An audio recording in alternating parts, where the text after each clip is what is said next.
কনসেপ্টটা হলো still man versus rubber ম্যানের কনসেপ্টটা। So steel man versus rubber ম্যানের কনসেপ্টটার যে আইডিয়াটা, কনসেপ্ট যারাই জানি যে হোসেন ইবনে আলী রাদিয়াল্লাহু আনহু যে স্টোরিটা, ক্লাসিক স্টিল ম্যান স্টোরি। বিশ্বাসের ব্যাপারে কোনো কম্প্রোমাইজ নাই, ওই জায়গায় স্টিল ম্যান হওয়াটা ম্যান। যে যারাই জানি হোসেন ইবনে আলী স্টিল ম্যান অ্যাটিটিউড আমি হয়তো বা অন্য কোনো রাজনৈতিক নেতৃত্বের দেখি নাই, সেটা হলো নেলসন ম্যান্ডেলা। নেলসন ম্যান্ডেলার একটা জিনিস আমি কোনোদিন ভুল এরকম। আসসালামু আলাইকুম ওয়া রাহমাতুল্লাহ, আশা করি সবাই ভালো আছেন। তো আসলে আজকের ভিডিওটা অ্যাকচুয়ালি একটা ডিফারেন্ট কন্টেন্টে করতে চেয়েছিলাম। একটা জিনিস বারবার মাথায় আসতেছে, তো ভাবলাম আপনাদের সাথে শেয়ার করি। কনসেপ্টটা হলো স্টিল ম্যান ভার্সেস রাবার ম্যানের কনসেপ্টটা।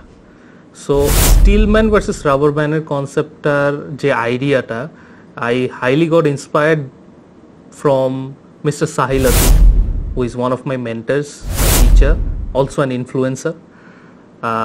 So সে একবার এই কনসেপ্টটা ইন্ট্রোডিউস করেছিলেন এক জায়গায়, যখন আমি তার লেকচার শুনতেছিলাম। তখন থেকে আমার মনে হয় যে এই জিনিসটা নিয়ে আমি যখন ঘাটাঘাটি করি যে what did he mean by it, I understood the gist of it. যে আমি বোঝার চেষ্টা করছি যে অ্যাকচুয়ালি সে এটা থেকে কি ডিপ মিনিংটা বের করার চেষ্টা করতেছে। স্টিল ম্যান আর রাবার ম্যানের কনসেপ্টটা খুবই রেয়ার, মানে শুনতে রেয়ার, বাট অ্যাকচুয়ালি যখন আমরা লাইফ অ্যাকশনে যাই তখন আমরা দেখব যে প্রত্যেকটা হিউম্যান বিইংই হয় স্টিলের মতো থাকে না হলে রাবারের মতো থাকে। সো একটা কোয়েশ্চেন আপনাদের কাছে, যে স্টিল বেশি এলাস্টিক না rubber? So I think it's a very easy answer, obviously rubber, right?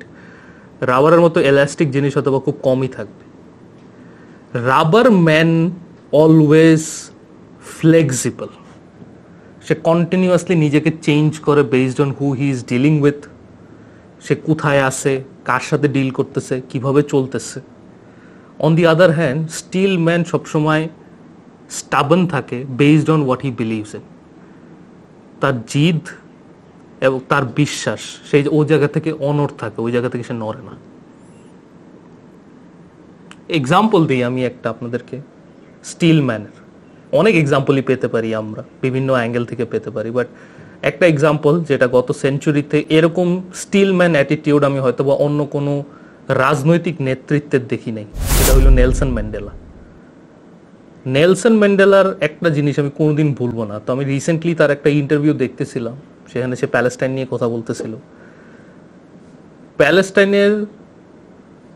Palestine নিয়েও কথা ছিল এবং ডিফারেন্ট অ্যাঙ্গেলে কথা ছিল। সো একটা জুইশ জার্নালিস্ট তাকে একটা কোয়েশ্চেন করছে, আপনারা ইউটিউবে পড়ে আছে, ভিডিওটা দেখে নিতে পারেন। ওখানে তাকে কোয়েশ্চেনটা এরকম ছিল যে we have given hour blood and sweat, আমরা আমাদের রক্ত এবং ঘাম দিয়েছি আপনাদের স্বাধীনতার জন্য, এবং তারা দিয়েছে। ইসরায়েল অনেক হেল্প করছে সাউথ আফ্রিকাকে for their independence from apartheid. আপনি কিভাবে আমাদের বিরুদ্ধে গিয়ে প্যালেস্টাইনের পক্ষ নিতে পারেন, ইয়াসির আরাফাতের পক্ষ নিতে পারেন? তো নেলসন ম্যান্ডেলার একটা কথা, which I will never forget.